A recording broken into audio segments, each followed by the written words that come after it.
How to be a non-rescue facilitator. My name's Lisa Clifford and I'm here to share with you everything that you need to know about being a firewalking and empowerment instructor.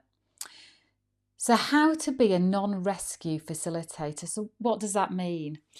In the work that we're doing as firewalking and empowerment instructors, there is going to be a lot of discomfort in the room.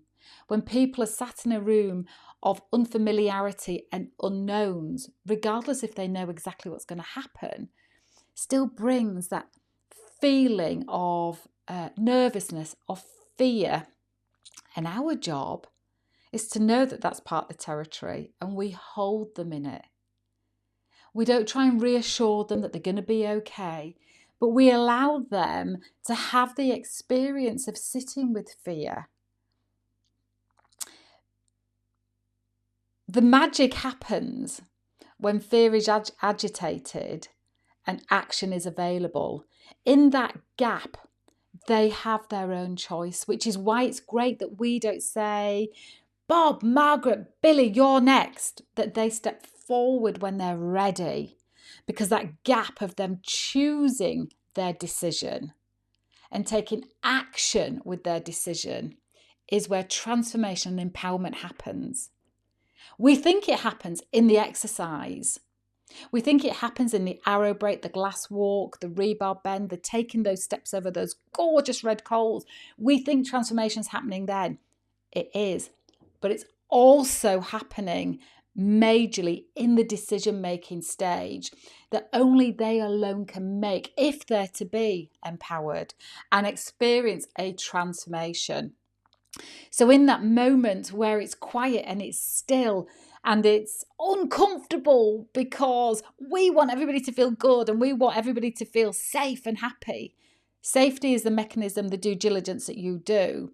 It's not something that you make somebody feel in a moment to will them into your plan for them.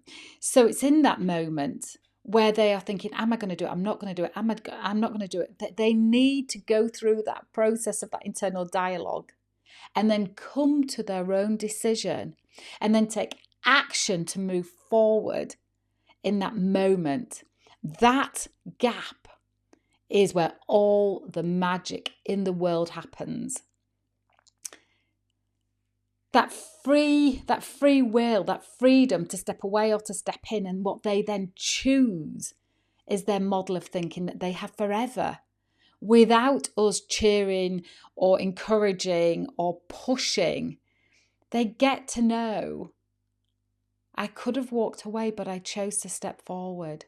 So in this situation in the boardroom, I know how to hold myself in a way that even though this fear is present, I can still move forward.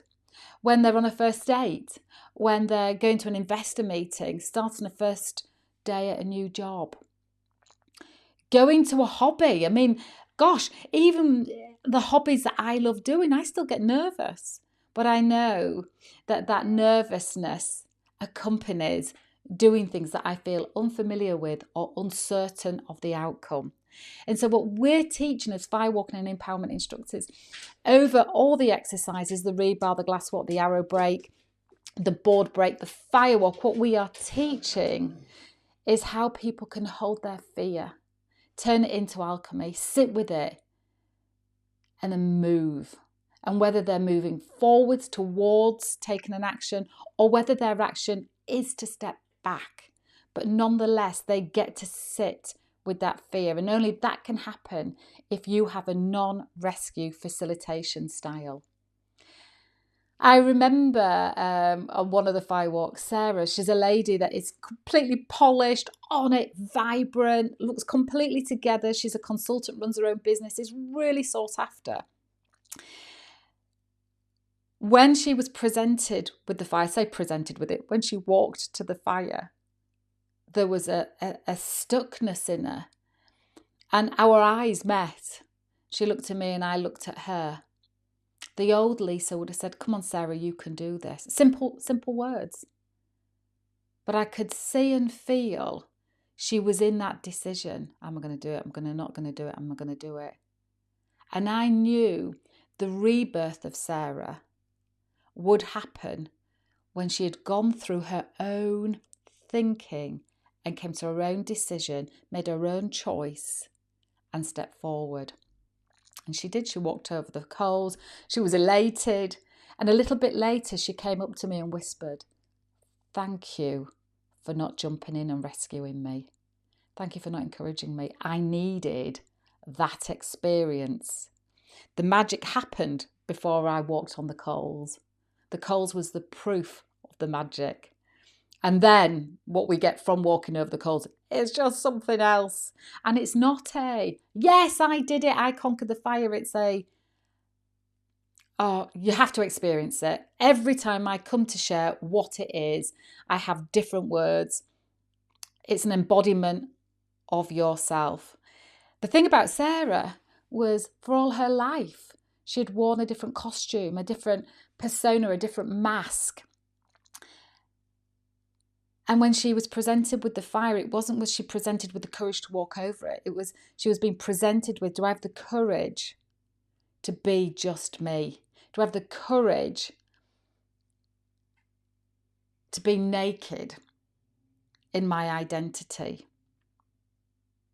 Because that's all the fire asks for.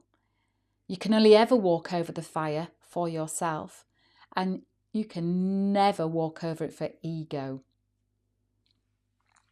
So Sarah is forever changed because she knows that being her is good enough. It's magical. So that's the gift of non-rescue facilitation. Thank you.